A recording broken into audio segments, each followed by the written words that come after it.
그 아프리카 탄자니아에 세렝게티 국립공원이 있습니다. 그 TV에 동물의 왕국 할 때 많이 들어보셨죠? 자주 나오는 곳입니다. 근데 말이 국립공원이지 우리나라 국립공원은 뭐 등산하고 아이들 놀고 이런 국립공원이 아니라 드넓은 초원에 300만이 넘는 동물들이 살아가고 있는 특별 동물 보호 구역입니다. 이곳에 매년 6월, 7월이 되면 건기가 시작되는데 이때 동물들이 물과 풀을 찾아서 이동합니다. 그 거리가 무려 1000km가 넘습니다. 부산에서 서울까지의 약 2배 정도 거리죠. 굉장한 여행길입니다. 그런데 이 여행길을 떠나는 소 비슷한 동물인 누라는 동물들이 수만 마리를 떼지어서 이동을 합니다. 그런데 이 누떼의 이동을 수년간 지켜보았던 한 동물학자가 안타까운 현상을 발견합니다. 그것은 누떼가 매번 지름길을 놔두고 멀리 험한 길을 달리느라고 한 번 움직일 때마다 수많은 누떼가 죽는다는 겁니다. 그 원인은 맨 앞에 무리를 이끄는 누 때문인데 이들이 처음 들어선 길을 좀처럼 바꾸지 않는 습성이 있다는 거예요. 이 습성 때문에 약하고 힘없는 다수의 누떼가 매년 희생된다는 겁니다. 누떼의 이동을 통해서 우리가 한 가지 배울 수 있는 교훈은 자기 반성, 자기 정화의 능력입니다. 누떼는 잘못된 길임을 알면서도 한번 들어서면 그 길을 돌이키지 않습니다. 말 그대로 소고집인 거죠. 결국 장거리 이동 과정에서 약한 누들이 죽게 만드는 잘못을 범합니다. 가까운 길이 있다면, 편한 길이 있다면 돌이키면 되는데 습성에 따라 움직인다는 것이죠. 인간이 짐승과 다른 것은 반성할 줄 안다는 것입니다. 개나 돼지는 과거를 보고 반성하지 않습니다. 여러분 요즘 개를 많이 키우시던데 개가 잘못했다고 반성하거나 회개하는 거 본 적 없을 겁니다.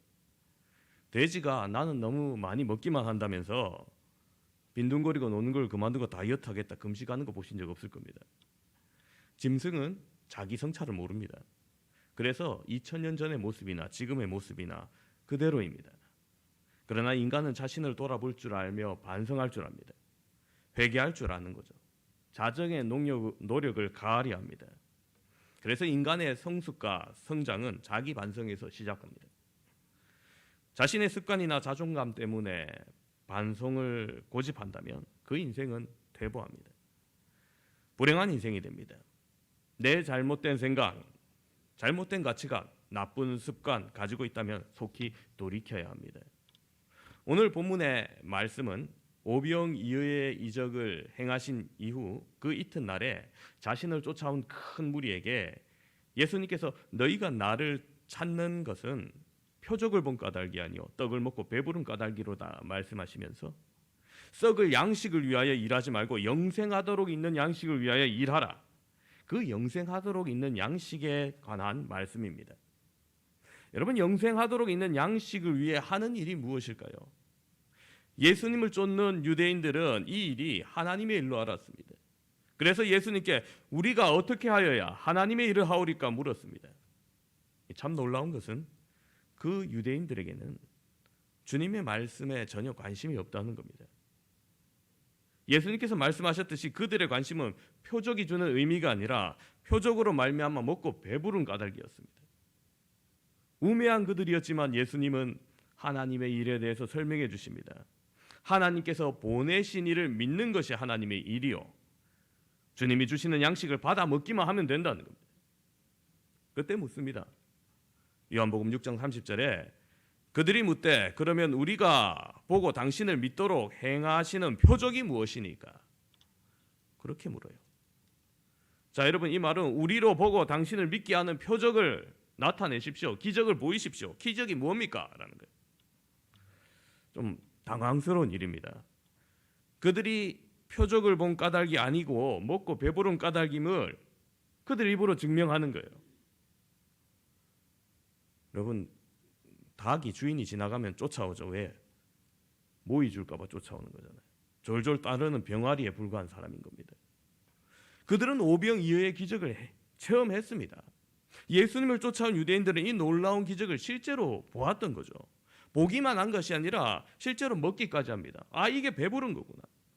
겨우 보리떡 2개와 물고기, 보리떡 2개와 아니죠, 보리떡 2개와 물고기 5마리로 어른만 5천 명이나 배불리 먹고 12바구니에 남는 것이 생겼습니다.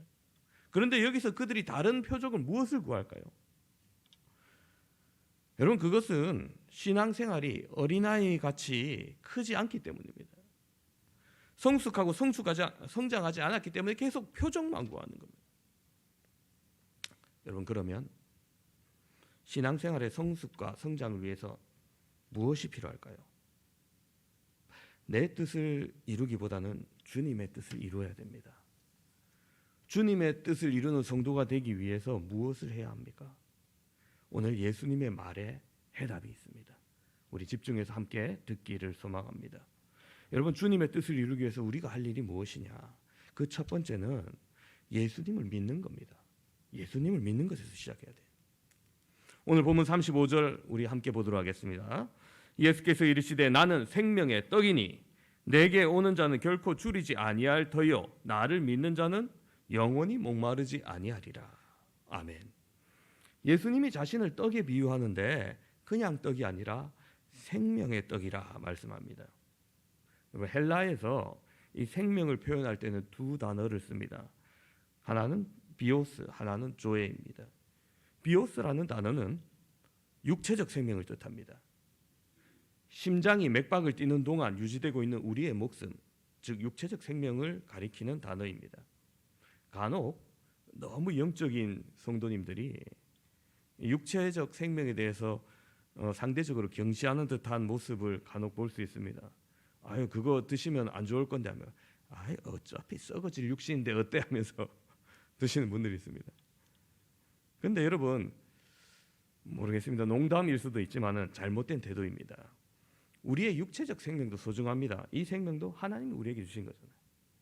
그러므로 우리는 이 육체적 생명을 소중히 여겨야 됩니다. 이 육체적 생명을 통해서 이 땅의 주의 뜻을 이루며 살아야 되기 때문이죠.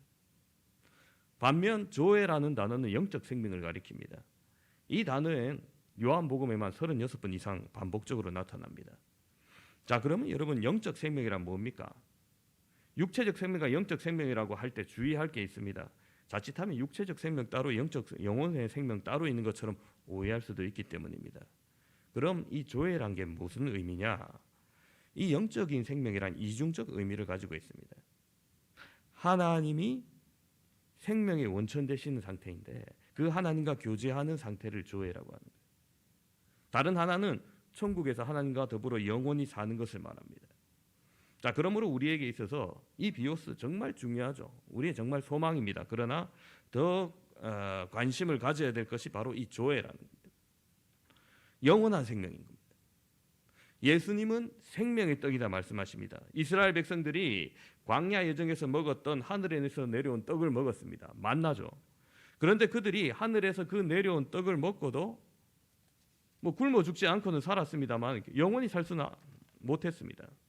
결국 자신의 생명이 다할 때 떠날 수밖에 없었던 거죠. 예수님은 지금 자신이 하늘에서 내려온 그냥 떡이 아닌 생명의 떡임을 강조합니다. 내가 주는 생명의 떡을 먹는 자는 결코 줄이지 않고 영원히 목마르지 않는다고 말씀하셨습니다. 이것이 바로 복음입니다. 세상의 떡은 아무리 다시 먹어도 배가 고픕니다. 세상의 물은 아니 마셔도 다시 목마릅니다.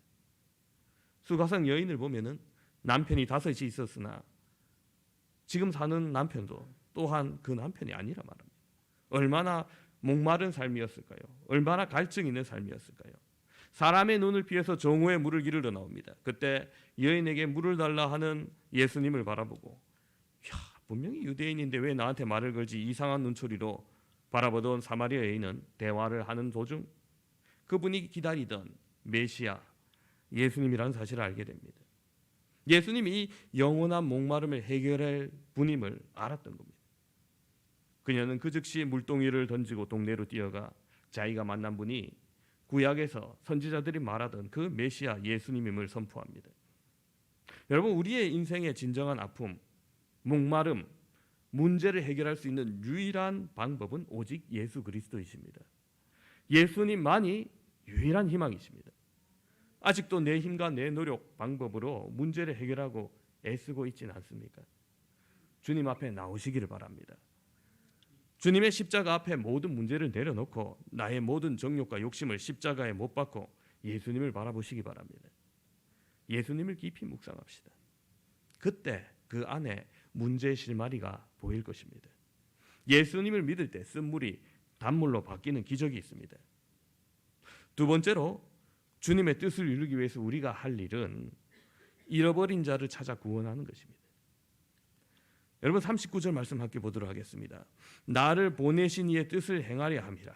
나를 보내신 이의 뜻은 내게 주신 자 중에 내가 하나도 잃어버리지 아니하고 마지막 날에 다시 살리는 이것이니라.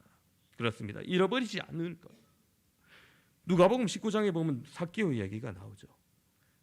세상에서 멸시받고 돈이나 시컷 모으자.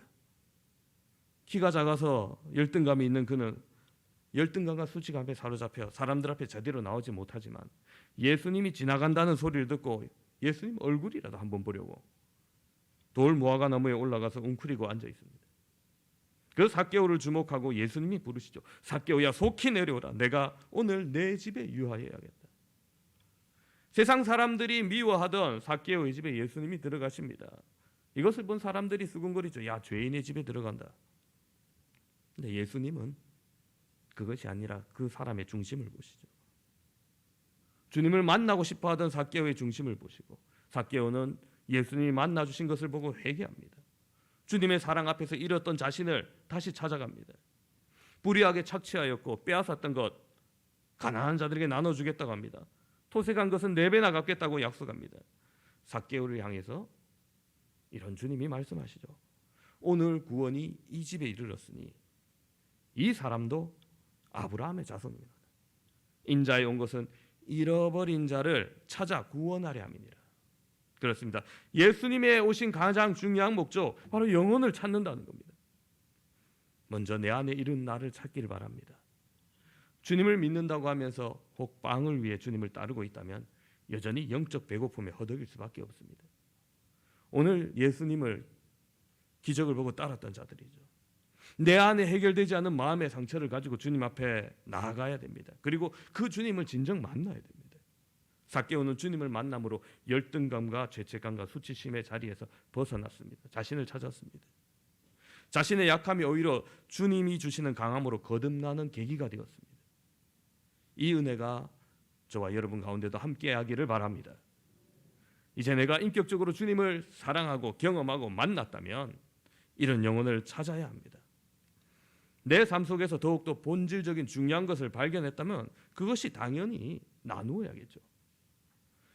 아직도 자신을 잃어버리고 허탄한 뜻을 쫓아 살아가는 많은 사람들, 그들 앞에 예수님을 만나기 이전의 삭개오처럼 죄책감과 수치감과 열등감 속에 사로잡혀 잃어버린 영혼들 너무나 많이 있습니다. 우리는 그 영혼들을 찾아야 됩니다. 예수님께서는 한 마리 양을 찾기 위해서 우리 안에 있는 99마리 양을 놔두고 찾아다니십니다. 우리 안에 있는 양이 중요하지 않다는 것이 아닙니다. 똑같이 소중한 양입니다. 그러나 길 잃어버린 양을 구하는 것이 시간적으로 더 급하다는 거예요. 언제 가시덤불에 빠질지 모르고 언제 절벽으로 떨어질지 모르고 언제 맹수에게 찢길지 모릅니다. 여러분 그 긴박한 마음 우리도 가져야 됩니다. 언젠가 기도하면 되겠지, 언젠가 지 알아서 돌아오겠지 여유 가질 수 없습니다.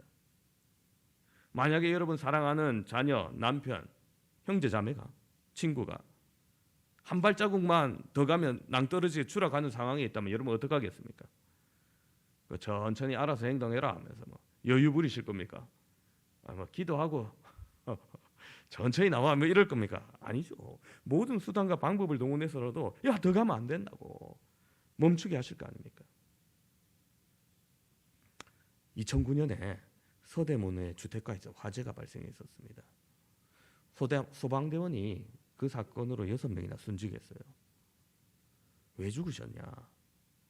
누군가 안에 사람이 있다고 소리칩니다. 그 소리를 들은 소방대원들이 불타오르는 그 불길 속에 뛰어듭니다. 근데 그 순간 건물이 무너져 내려요. 고귀한 생명이 한순간에 죽고 말았습니다. 근데 나중에 알고 보니 허무하게도 안에 있다고 생각했던 사람은 불 나기 전에 이미 빠져나왔던 거예요. 저는 그것을 보면서 소방관들의 직업정신이 얼마나 투철한가를 깨달았게 됩니다. 아무리 어려운 상황이라도 생명을 살리기 위해 불길로 뛰어드는 그 사명감, 그거야말로 정말 고귀한 것이죠. 여러분, 우리 주변에 있는 잃어버린 영혼들 우리도 찾아봅시다. 이번 기회가 아니면은 영혼이 놓칠 수 있다는 그런 절박감으로 한번 찾아봅시다. 영국에 이런 속담이 있어요. 해가 떴을 때 건초를 말려라. 해가 지면 못 말려요. 여러분, 지금 코로나가 거쳤을 때 잃어버린 영혼을 찾아보시기 바랍니다. 시간은 사람을 기다려주지 않습니다. 모든 것이 때가 있습니다. 날 때가 있으면 죽을 때가 있고 뿌릴 때가 있으면 거둘 때가 있다고 전도서는 말합니다. 여러분, 생명을 살리는 일도 때가 있습니다. 여러분의 부모님, 자녀들, 형제, 자매, 친구들이 언제 어떻게 될지는 아무도 모르는 거예요. 예전에 제가 전도사 시절에 한 청년이 급하게 전화가 왔어요. 청년이 한 말이 작은아버지가 갑작스럽게 지병으로 정신을 잃으셨다는 거예요. 의사의 말로는 이제 마음의 준비를 하시라는 겁니다. 그런데 저에게 묻습니다. 작은아버지에게 복음을 전하고 싶었는데 지금 가능한지 묻는 거예요. 제가 물었습니다. 의식이 있냐고. 없다는 거예요. 안타깝지만 복음을 듣고 예수님을 마음으로 믿고 입으로 시인할 때 구원받는 자가 되는 거지. 의식이 없는 상태에서, 뇌사 상태에서 옆에 누군가 말한다고 대신 기도해 준다고 구원받는 것은 아니다고 사실대로 말할 수밖에 없었습니다. 그래도 혹 모르니까 이 사람이 의식이 없어도 듣는 귀가 있을 수 있거든요. 혹 귀에 대고 복음에 대해서 증거는 해봐라. 그러나 우리가 확신하지는 못한다. 그런다고 천국 간다 이렇게 내가 확답을 주지는 못하겠다. 거짓말을 할 수 없으니까 제가. 그 청년은 다음에 전해야지 했지만은 갑작스럽게 정신을 잃게 되자 이제 복음을 전할 기회가, 온전히 전할 기회가 없어졌던 겁니다. 그리고 그렇게 청년의 작은아버지는 돌아가셨어요. 좀 더 열심히 전할 것을, 좀 더 끝까지 전할 것을, 더 빨리 전할 것을 안타까움에 몸부림치는 모습을 보았습니다. 여러분, 지금 예수 그리스도의 복음을 전해야 합니다. 지금 잃어버린 영혼을 찾아 나서야 됩니다. 이번이 아니면 다음에 하면 되지. 여러분, 그것은 우리의 생각일 뿐입니다. 지금이 중요합니다. 이 기회를 놓치지 마시기 바랍니다. 뜨거운 사랑의 열정으로 잃어버린 영혼을 품으시기 바랍니다. 그리고 그 영혼을 위해 눈물로 기도하시기 바랍니다. 주님의 사랑으로 찾아 나서야 됩니다. 한 마리 잃어버린 양이 주님의 품에 돌아올 때 주님이 얼마나 기뻐하실까요? 한 생명이 주님 앞에 나오면 천하를 얻는 것보다 더 귀하다고 말씀하셨어요. 여러분, 천하는 고사하고 여러분 아파트 하나만 장만해도 얼마나 기쁩니까? 그죠? 청약 당첨되면 얼마나 기뻐요. 새빵 살다가 여러분 조그마해도 자기 주택 구입하면 세상 부러울 게 어디 있겠습니까? 그러나 잃은 한 생명이 주님 앞에 돌아오면 천국에서 이 세상 어떤 잔치보다 풍성한 생명의 잔치가 울려 퍼집니다. 천하를 얻었을 때보다 더 크고 놀라운 잔치가 베풀어진다는 거예요. 이 아름다운 생명 잔치의 주인공으로 여러분 초대받을 수 있기를 바랍니다. 세 번째로 우리가 주님의 뜻을 이루기 위해서 우리의 할 일은 영생을 얻게 하는 겁니다. 단지 찾고 끝나는 것이 아니라 생명잔치에 초대해야 되는 거죠. 우리 40절 말씀 함께 보도록 하겠습니다. 내 아버지의 뜻은 아들을 보고 믿는 자마다 영생을 얻는 이것이니 마지막 날에 내가 이를 다시 살리리라 하시니라. 아멘. 그렇습니다. 하나님께서 예수님을 보낸 목적이 뭐냐는 거예요. 예수님이 십자가에 못 박히시고 창에 찔리신 이유가 뭡니까? 그 십자가의 피가 아니면 우리의 죄의 문제 해결할 수 없기 때문입니다. 피 흘림이 없이는 죄사함이 없기 때문입니다. 나의 죄를 씻기는 예수의 피밖에 없네. 다시 정케 하기도 예수의 피밖에 없네. 예수의 흘린 피 날 희게 하오니 귀하고 귀하다 예수의 피밖에 없네. 아멘. 그렇습니다. 여러분, 예수님의 보혈만이 우리의 죄를 씻을 수 있습니다. 예수님의 보혈만이 우리의 모든 더러움에서 정결케 하실 수 있습니다. 예수님의 십자가의 피를 믿는 자는 영생을 얻게 됩니다. 주님께서 세우신 교회, 그 교회의 이유는 하나님의 선교, 잃어버린 영혼을 찾아 영생을 얻게 하는 겁니다. 한 영혼도 잃어버리지 않고 구원받게 하는 것입니다. 이것이 초대교회의 핵심 사명이요 목표였습니다. 초대교회는 환난과 핍박 속에서도 예수님이 그리스도이심을 항상 증거했습니다. 성전에 있든지 집에 있든지 예수 그리스도의 십자가 부활을 선포합니다. 이것이 교회의 본질이요 사명입니다. 십자가의 복음을 증거하는 성도, 십자가의 복음을 증거하는 교회가 되기 위해서 먼저 복음의 능력을 체험해야겠죠. 여러분, 이게 신앙생활을 얼마나 오래 했느냐, 얼마나 봉사했느냐, 직분이 뭐냐, 이거와는 상관이 없습니다. 내가 살아계신 하나님을 만난 체험이 있느냐입니다. 내 매일의 삶 속에서 나는 죽고 내 안에 그리스도가 다시 존귀 여김받는 역사가 일어나고 있느냐, 이것이 중요한 겁니다.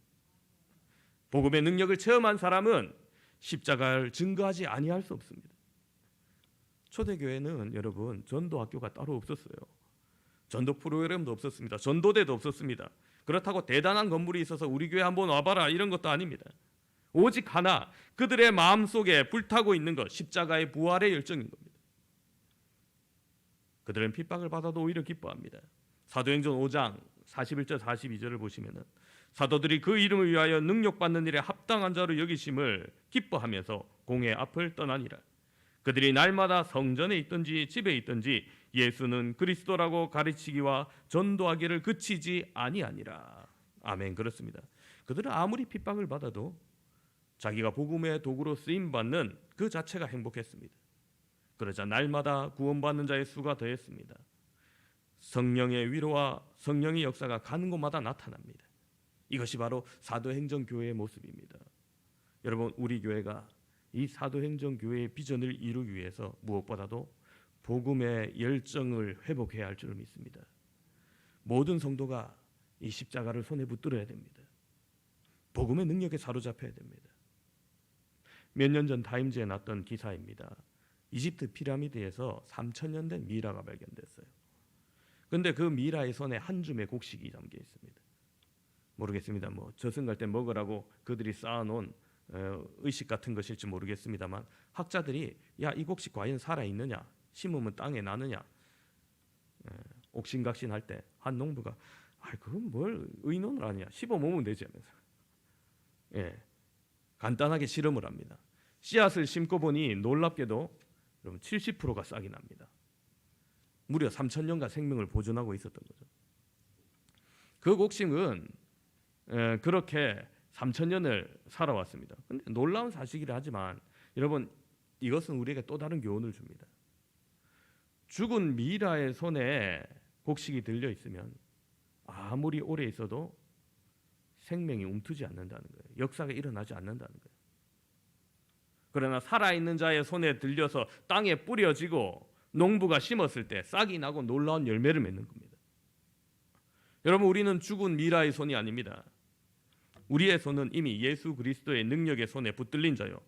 그렇기에 살아있는 예수 그리스도의 생명의 말씀, 생명의 복음의 씨앗을 힘써 뿌려야 되는 자입니다.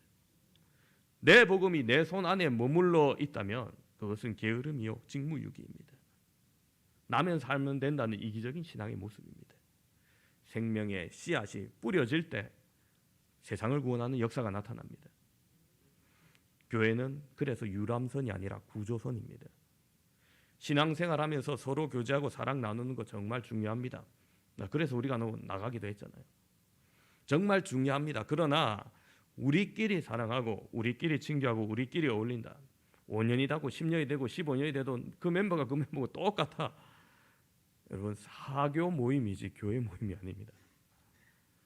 그것은 유람선 속에서 즐기는 관광객입니다. 아는 사람만 인사하고 친한 사람만 어울리면 그것은 세상의 친교 모임에 불과하다는 거죠. 우리 안에 갇혀 있으면 교회는 소망이 없습니다. 그러나 교회가 거친 파도를 헤치고 세상을 나가고 사람을 낚는 어부가 되어야 됩니다. 이것이 교회의 사명이며 하나님의 뜻을 이루는 비결인 겁니다.